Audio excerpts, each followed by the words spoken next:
Greetings from Vermont, the first state to join the original 13. It entered the fledgling Union on March 14, 1791.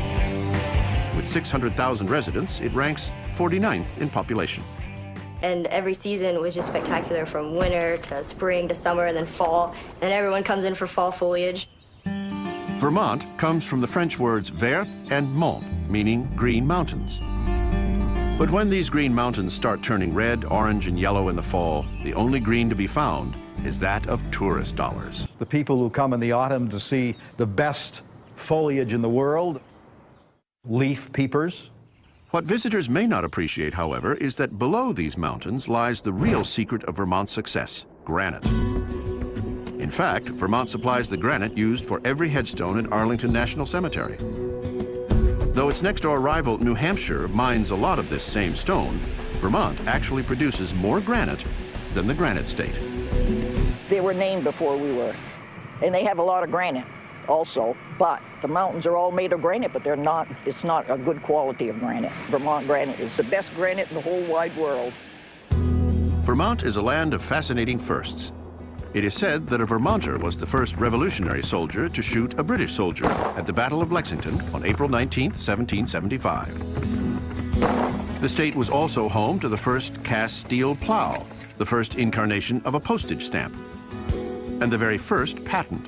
U.S. Patent Number 1 was issued to Vermont resident Samuel Hopkins in 1790 for compounds used to make soap and fertilizer. The patent was signed by George Washington himself. If that wasn't enough, in 1777, Vermont ratified the first state constitution to outlaw slavery and also to abolish the requirement that voters must be property owners. Vermont is justly famous for being the #1 state for making maple syrup, and lots of it. The state produces more than 460,000 gallons of the stuff every year, 1/3 of all the maple syrup made in America. And then in Belmont, Vermont, my dad has a maple syrup brewery where we produce just premium, world-class, tasteful maple syrup. Vermonters have been making syrup since colonial days. And everything about the state seems steeped in colonial history. Perhaps surprisingly, it also played a crucial role in the Civil War. Nearly 30,000 Vermonters volunteered right away to serve with the Union Army.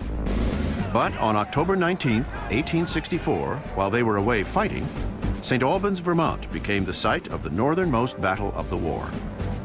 Confederate raiders under a man named Bennett Young from Kentucky come down out of Canada, and on the 19th of October in early afternoon, suddenly they appear on the main streets and enter St. Albans' 3 banks, which were full of money that day because there'd just been a big sale of horses. Young rounded up all the residents and held them at gunpoint, declaring that St. Albans was now in the possession of the Confederate States of America. Now, their intent is not only robbery. Also, they want to burn St. Albans to the ground. They have some grenades in their possession. Very fortunately for the Vermonters, it had been raining for several days before the raid, and when they throw their grenades, they fizzle. They make off with 208,000 Yankee dollars and head back for Canada. But as soon as the Confederates crossed the Canadian border, they were arrested by the Canadian authorities and forced to return the money. Despite Vermont's brush with the Civil War and its fame for its maple syrup, people today are more likely to associate the state with ice cream.